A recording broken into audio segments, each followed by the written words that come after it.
From WFRV TV, Local 5, serving Northeast Wisconsin, including Green Bay, Fox Cities, and the Lakeshore. This is Newsmaker Sunday.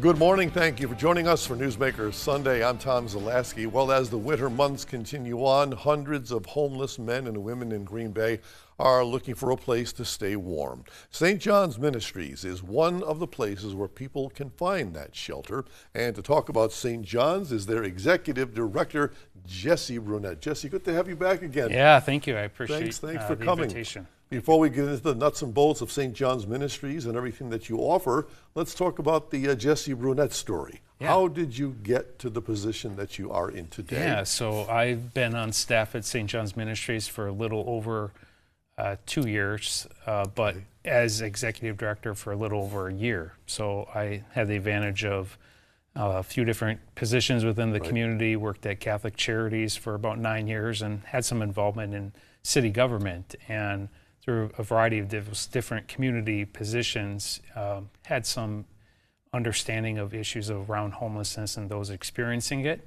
So when I saw the position open for executive director, because I was a staff member, I took a chance and applied, and here I am. So you got a good feel for what it is that the St. John's is all about. What's the mission of St. John's? Honor the dignity, restore hope, and create lasting change for those experiencing homelessness or housing instability in the greater Green Bay community. And you're not just a homeless shelter. You're not just a place to get a meal and to lay your head.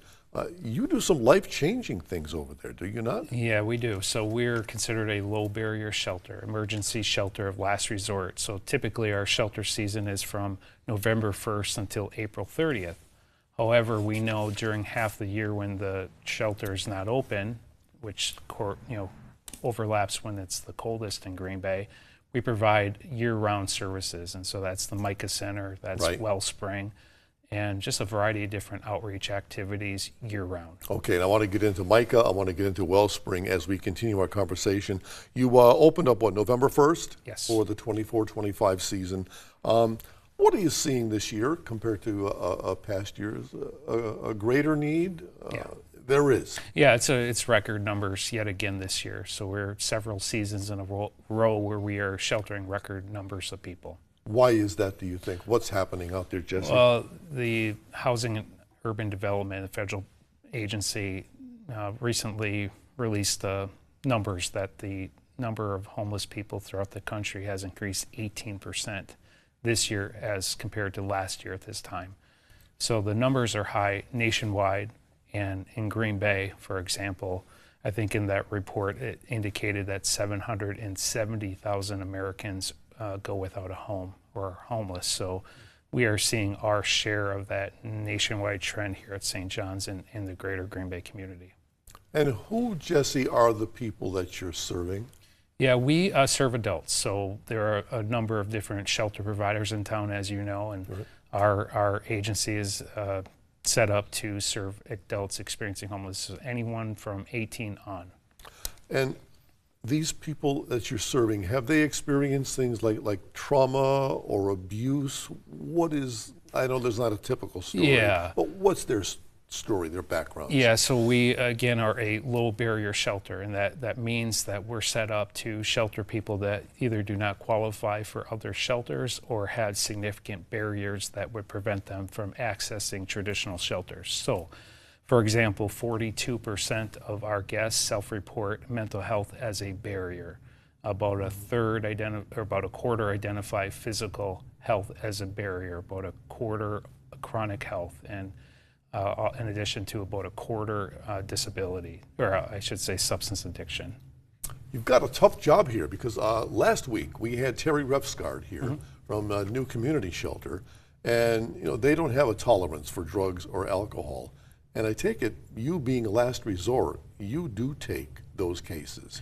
Yeah, and I think within the Green Bay community, it's important that all shelters work together and create pathways for guests that enter our shelter to get to the point that they would qualify for a shelter like New Community Shelter. However, we know with some of the societal issues that we see and some of the brokenness and family struggles and addiction, that if we did not provide the services that we provide, you would have those folks who don't qualify for other shelters suffering on the streets, oftentimes passing away due to exposure to the cold. Yeah. And so we're very comfortable with who we are as a shelter. I'm trying to kind of encourage our staff to be confident in what we're doing, because we're providing a service that, if not for us, currently in the local region, there's nothing similar to us in the Green Bay area. Nowhere to go. No. Jesse Brunette is our guest this morning, director of St. John's Ministries, and we have much more to come, so please stay right there.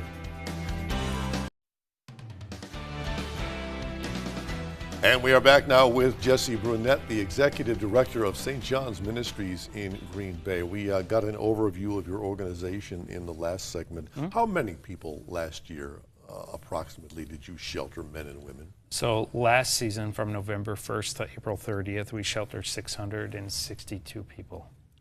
More than 600 people. They get a warm place to stay. They get a meal during the harsh winter months. Do they come into your facility at a certain time of day? Must they leave at a certain time of day? How does that work? And the nice thing about St. John's is that we provide 2 daytime resource centers. So throughout the day, guests can connect with us and speak with a case manager, and that's often a good way to introduce them to our shelter services. Then in the evening, guests wait in line and can enter at 5 p.m. and then stay through the night and then leave at 8:30 the next morning. On average, how long is a person staying with you? So looked at the numbers earlier today, actually, and 75% of our guests stay for a month or less. And some of our guests, because we provide season-long services, some of our guests, especially those who are experiencing chronic homelessness, stay with us the entire shelter season. And we try to work with them, throughout the shelter season through active case management to reduce the length of time that they go without a home. But by us being able to provide shelter, we're able to keep them safe and have multiple points of contact with multiple different staff members to help them move forward and progress towards stable housing. And you say a month or less, that would sound like a success story. Where do they go after that month when they no longer need your services? Yeah, so I think it's important to, when you think of issues of homelessness, think about 3 broad categories. There's the chronically homeless, those who have persistent issues of homelessness over several years or longer even. And then situational homelessness, that would be someone who maybe they just lost their job or they relocated to an area and they had housing figured out, and maybe they got here and for whatever reason it fell through.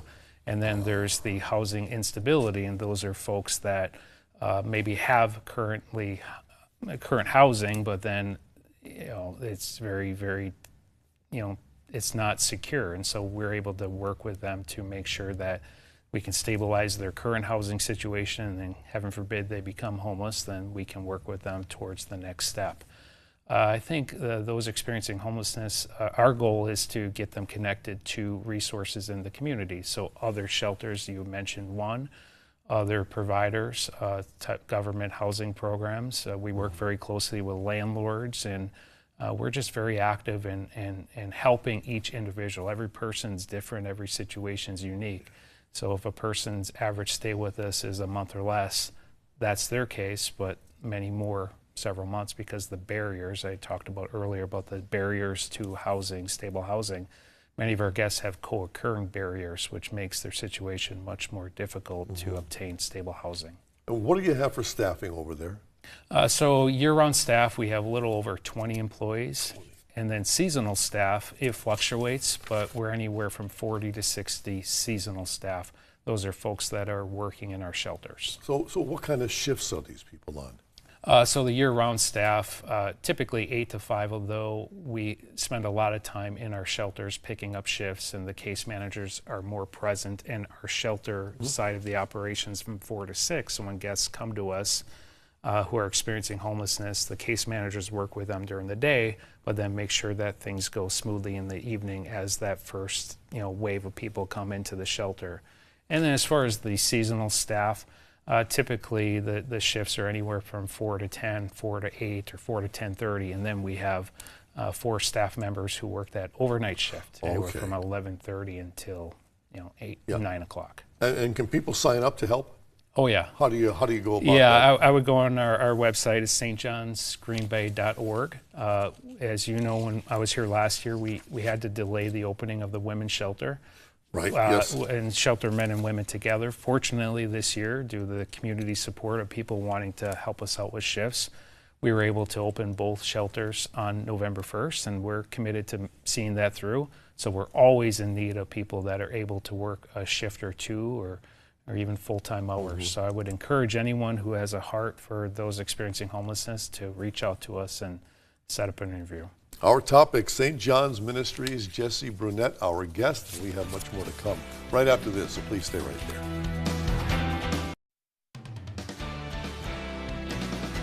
And welcome back to Newsmaker Sunday. Our guest this morning, Jesse Brunette, the Executive Director of St. John's Ministries in Green Bay. Startling statistics that I saw on your website, and I want to ask you about these. Yeah. 25% of your guests work full-time and are making a living wage. Why do they come to you? Yeah, well, there's a housing shortage and especially affordable housing, and that's often the irony of our work is people assume that many of our guests are unemployed and have nothing to do during the day, and that's the opposite.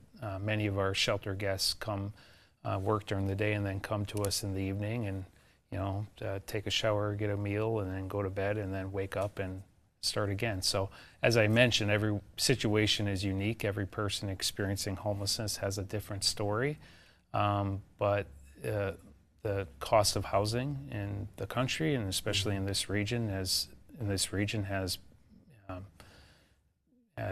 become beyond what a person can afford, even a person employed. Yeah, and you're right. We don't think of homeless people as having a job.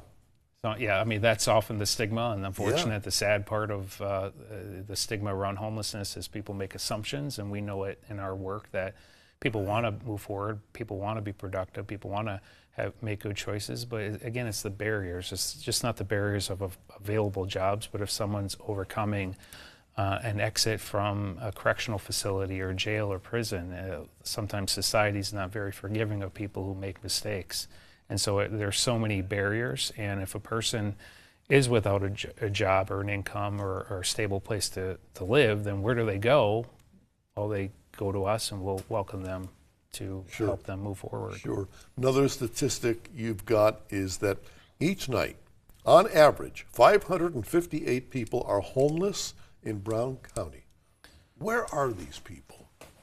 Why don't we see them? Yeah, as you know, we're several shelters in town that provide a variety of different services. I would say in the winter months, there's less noticeable amounts of people on the streets because they access shelters like St. John's. 2024, so this season from November through December, we are sheltering 128 people per night at St. John's between the men's shelter and the women's shelter. Just 2 years ago, that number was 98. So in just 2 years, we've gone from 98 per night for just 2 months. It's not even in November, December, we haven't really hit the coldest parts of the year yet. Yeah. So we have a lot of people. The sad part too is that because of the barriers I had talked about, if a person's experiencing trauma or different issues in their life, they may not be comfortable in a housing situation or shelter situation. It's often heartbreaking when guests, choose to be resistant to services, whether it be St. John's or any other shelter provider. And that's why it's very important for us to build relationships with people, welcome them in. Don't create an issue when they come to us with their brokenness and sharing with us some of the despair that they felt, that instead of being yet another place where they're not welcome, it's the opposite with us. We want to welcome people in because when we can meet them in their current location, accept them for where they are, have them direct what their success looks like, and when they define what is their success, then help them every step of the way to get there. And if we can provide shelter during that, if we can provide dignity and compassion and meals and shower, that's really who we're all about at St. John's. And that group you just talked about, 41% of your guests report some sort of mental health disorder. Yes, and that's self-report. So 42%, and I think earlier I might have messed up the numbers a little bit, but a third have a chronic health condition. a third have a physical disability, and then a quarter have substance use disorder. And so with mental illness, and it's oftentimes difficult to talk because we're talking about people, and sometimes I have a hard time talking about people's challenges because I don't want people watching this think we're talking specifically about them. But Yes. It's important in a setting like this to educate the community in some of the issues. There's a lot of mental health disorders in our community and within the population we serve. And if a person doesn't recognize it or untreated, undiagnosed, then our job is to work in a variety of different groups, with other agencies, which has been a focus of mine, getting our staff to connect with a lot of different community providers. So then when a person comes to us at St. John's and wants help, that we're able to help with what we can, but then we have a system of supporters to help refer people to different agencies that can help them. And we are back to wrap up with St. John's Ministries right after this, so please stay right there.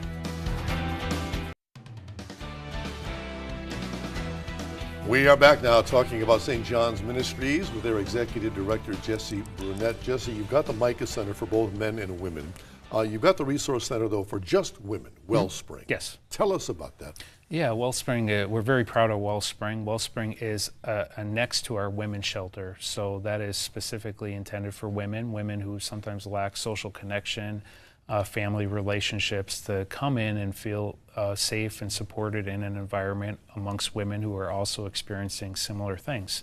And so it's really exciting when we can provide different workshops and activities, arts and crafts and speakers, and two full-time case managers who are able to work with women to help them connect to their goals. So we're just very proud of Wellspring. Yeah, you do case management. What does a case manager do with a person? Yeah, so we've invested in some improvements to case management. We've always done a great job with case management, but as you had mentioned, some of the challenges we're encountering are more substance abuse addictions and also mental health. So we have a really good director of case management services, and he's giving good opportunities for our case managers to learn more about the population and kind of proactively learning about the different barriers people are presenting with. And so case management looks different as per person, because every situation is different. Maybe it's a person that just needs help